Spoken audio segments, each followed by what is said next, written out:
Title of my talk today is, "And the Story Goes On." What a beautiful song, Craig, and what beautiful lyrics. You know, the whole understanding that the DNA, what I call divine natural authority, but our DNA that comes from our families, not just our mothers, our fathers, but it goes all the way back that way, and it goes all the way forward that way. So this thing that's inside of me is much bigger than who I perceive myself to be. So, and the story goes on, has a couple of facets. I want to talk, I did a hummingbird story a couple of weeks ago about a hummingbird that flew into Alan Marcy's house as I was getting ready to leave for church. And they handled it, and it was done beautifully, and they got a pool net and brought it down and took it right out. Actually, they had to do it. I told that story. New story. I came back 2 weeks later, and there was a different hummingbird who had laid some eggs and was sitting on a nest. And talk about motherhood. Even inside the house, it was right outside the guest bedroom in a tree.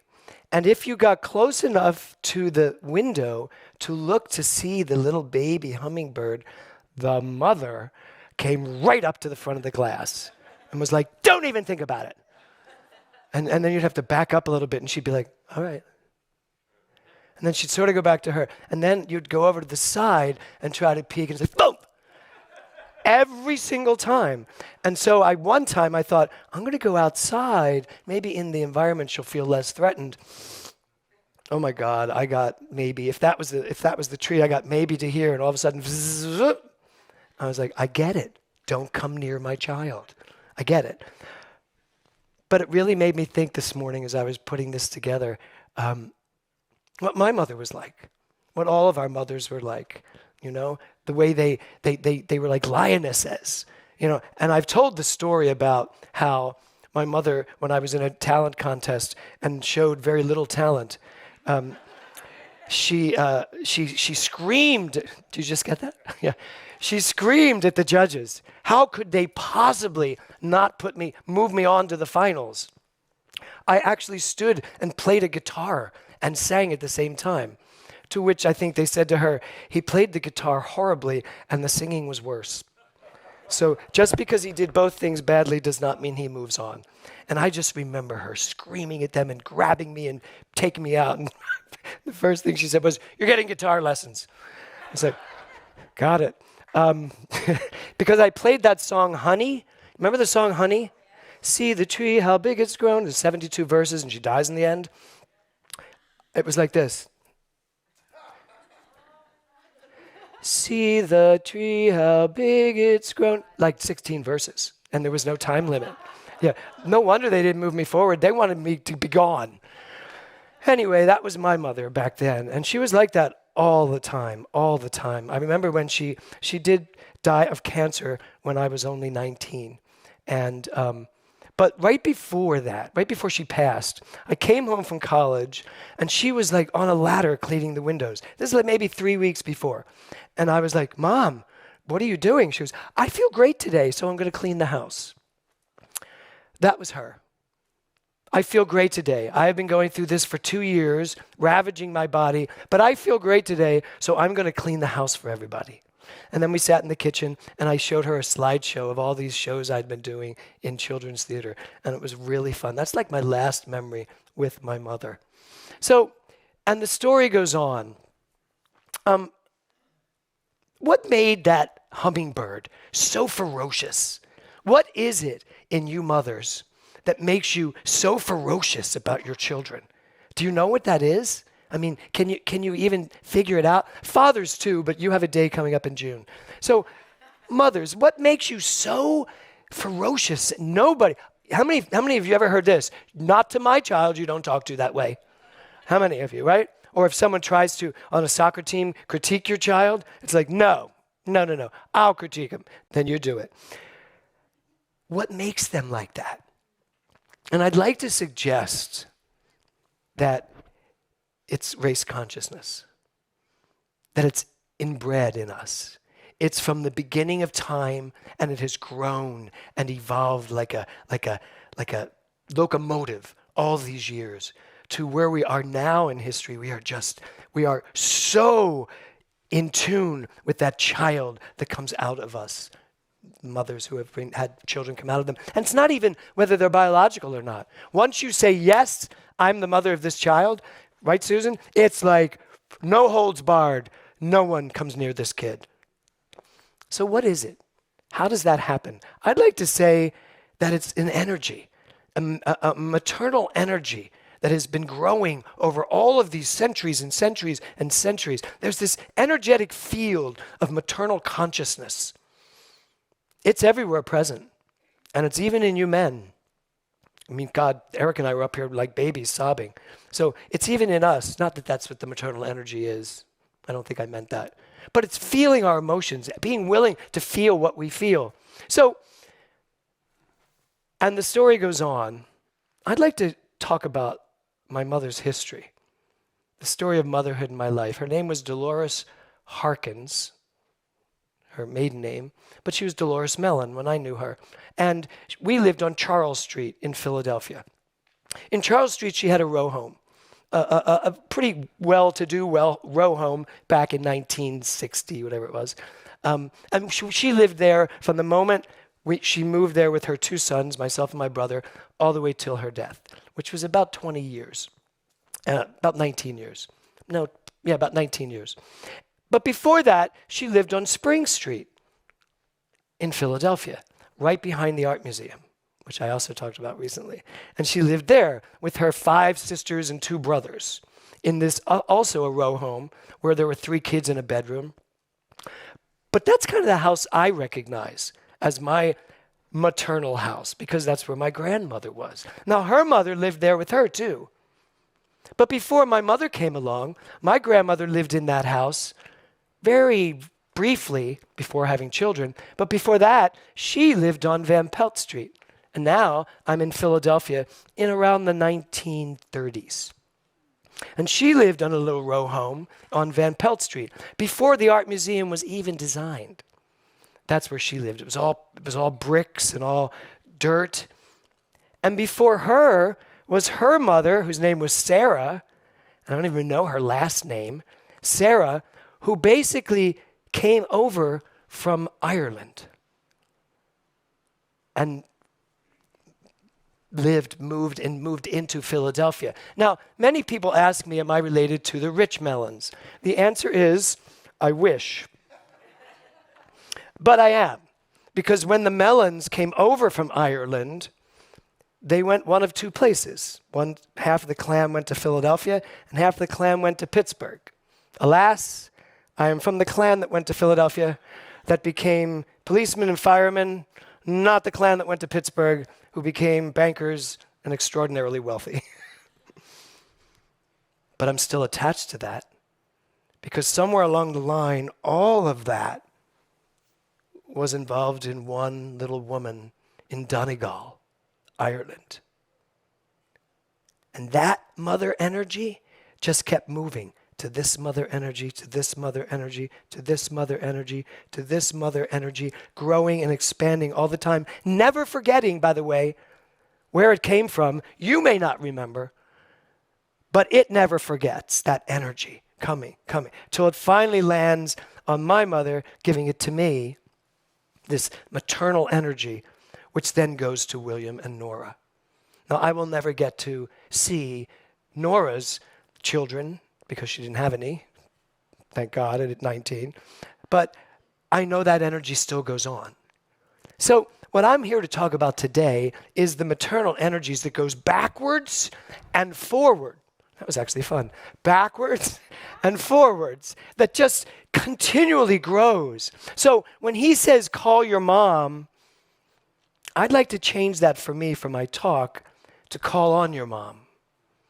Although we used to say that in Philly. Call on someone. Call on, meaning bring up inside of you not just your mother or the mother that raised you, but everything that came before it. Your grandmother, your grandmother's mother, your great-grandmother, her mother, going all the way back. When we did 23andMe this year, it was quite a journey going through that thing. But what we did realize is that when we really go back far enough, and when we all go back far enough, we kind of all come from Africa.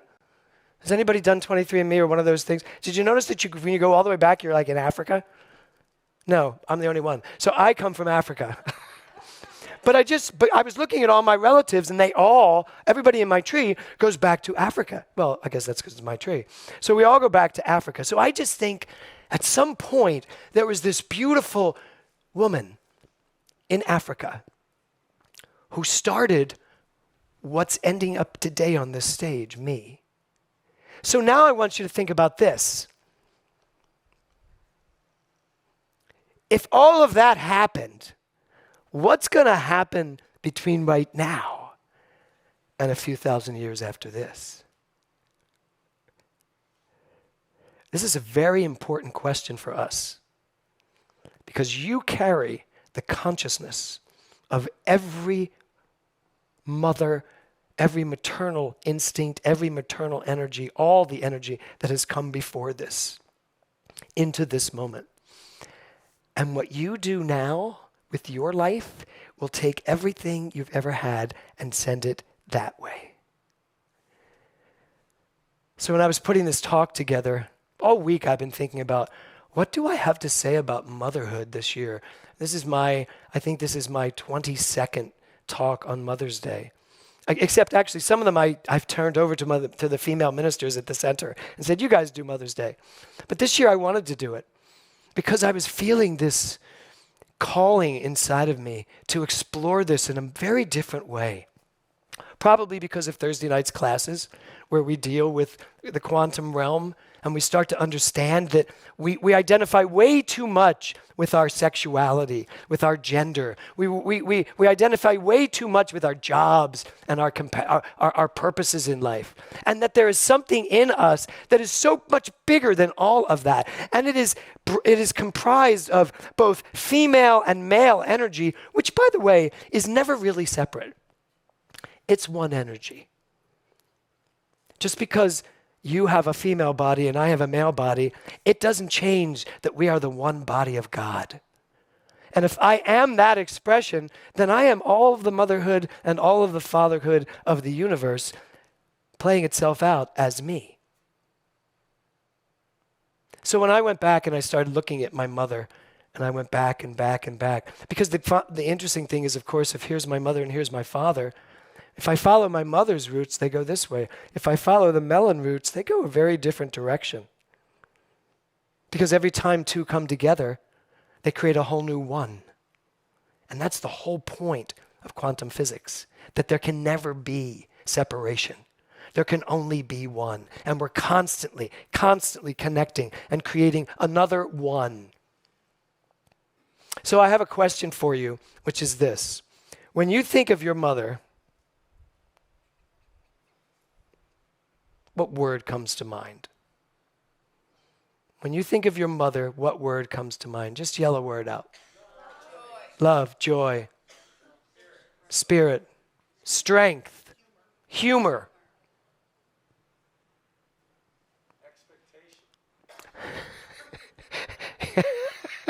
Craig said expectation.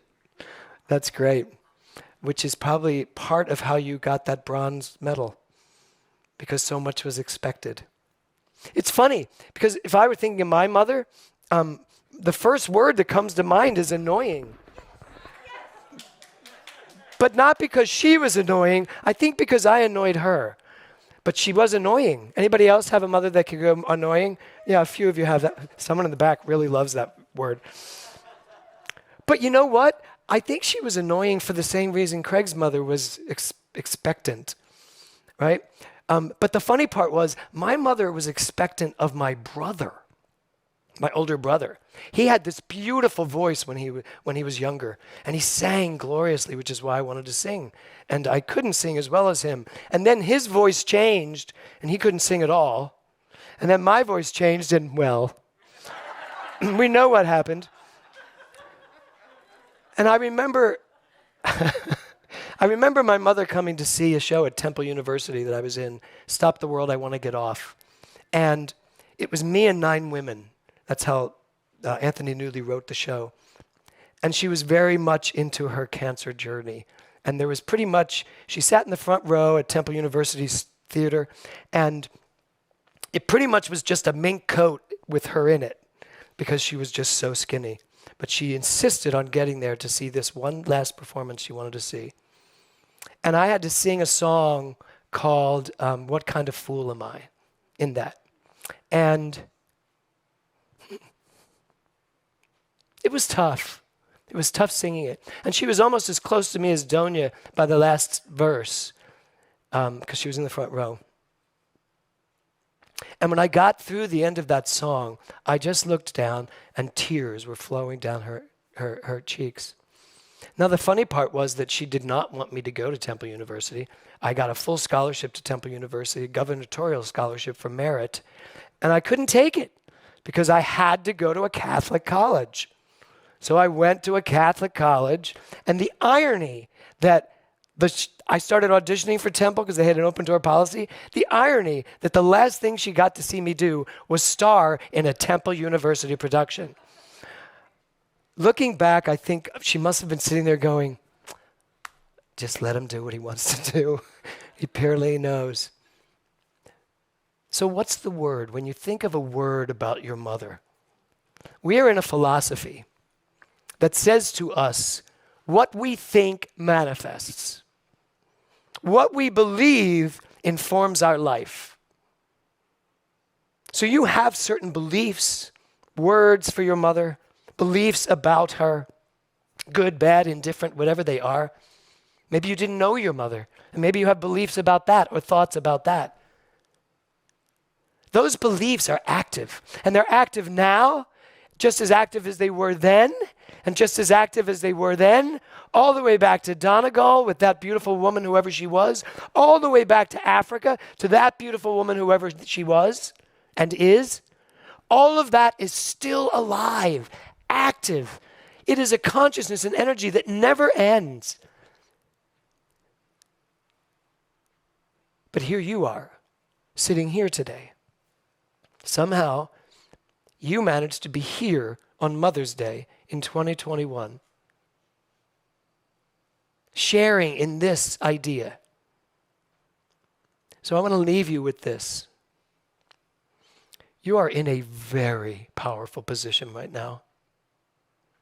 You are giving birth to something amazing called your life. I believe we've taken for granted a lot of our lives. We've taken for granted the relationships we've had because they're on rote, they're on speed dial. You have an opportunity to get pregnant all over again here. Some of you are like, it's not happening. But think about this metaphorically. You have an opportunity to start giving birth to something new. You. All the mothers that came before you, all wrapped up into this one energized field. Your energy, your creativity, that's all you are. None of this matters other than the fact that it's all part of you. So my question is, what are you going to do with it? What are you willing to give birth to? What are you willing to take all of this and put it into all of that? Because guess what? Someday, someone's going to be way over here, and they're going to be like, and then this, and then this, and then great-great-grandmother Becky Southwell, she did this, and then way over here, and then great-great-great-great-grandmother Marcy Wellen did this. That's what we do. That's the story. And the story goes on and on and on and on. Your story began way back there, and your story is going to continue way over there. I love the highness of my voice right now.